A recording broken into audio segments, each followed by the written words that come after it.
Different Seasons by Stephen King. And it's a book review on it.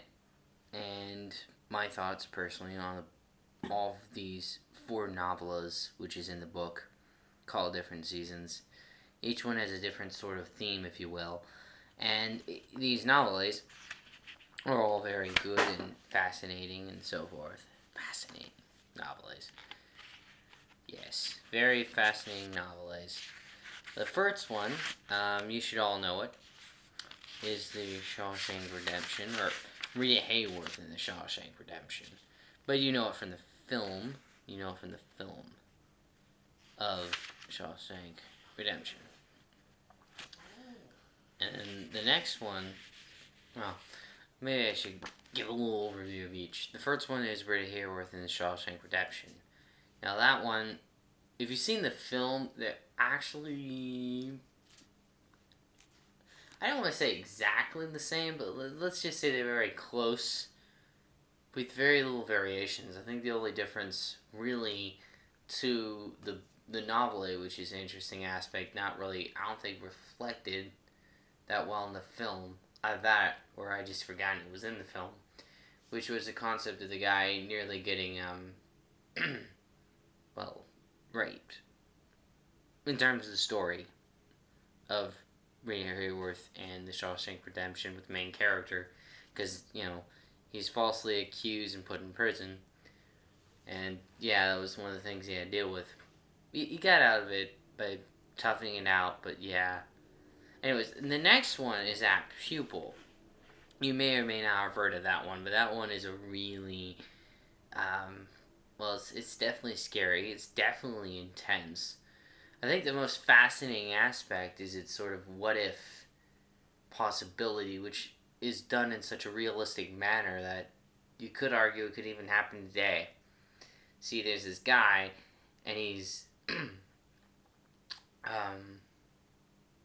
he's a Nazi, and this kid knows about him being that, and basically forces him to tell all about the concentration camps, because the kid enjoys that, like entertainment.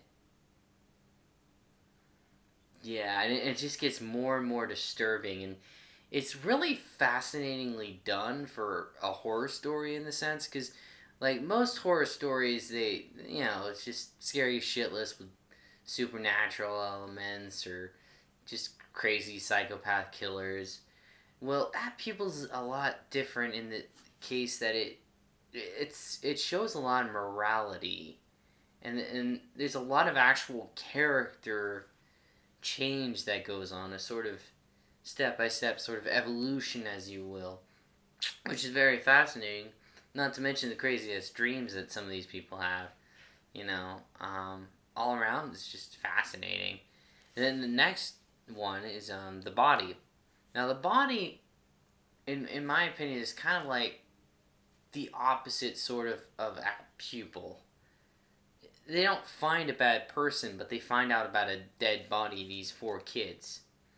And the kids decide to go get the body, and get news, if you will, get report on the news for finding the body and turning it in. And the reason I say they're opposite is the fact that in both cases, both are kids finding out something that is impossible to find out, but they found out with reasonable means.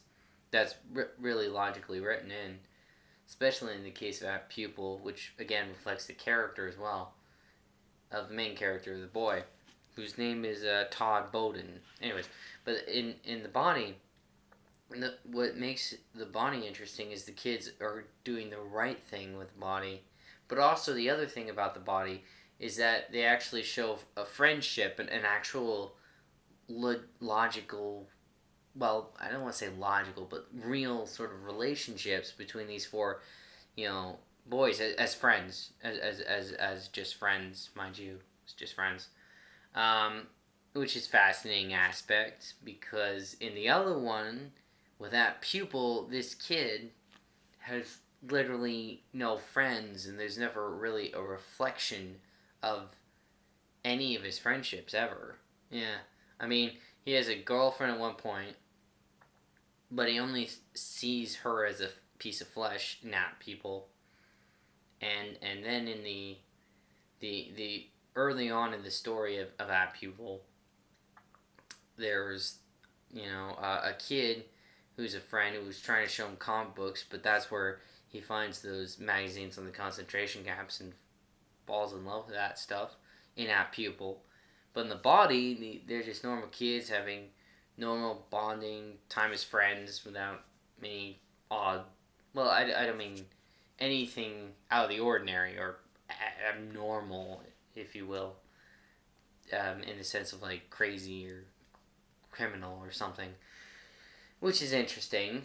Also, is the fact that the body is written as a fictional memoir, and also there's literally two short stories in the memoir, and yet they still manage to all fit together and work coherently.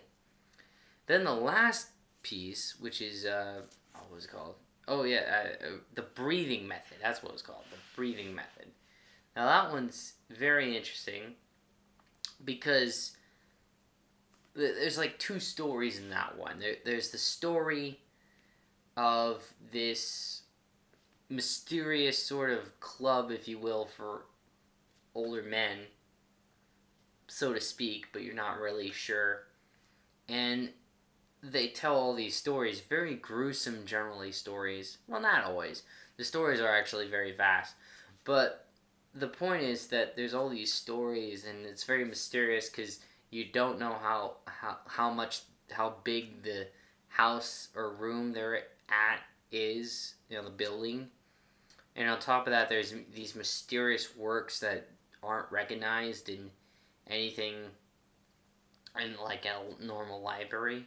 So it's very curious. And, and at one point, there's a story told within the story.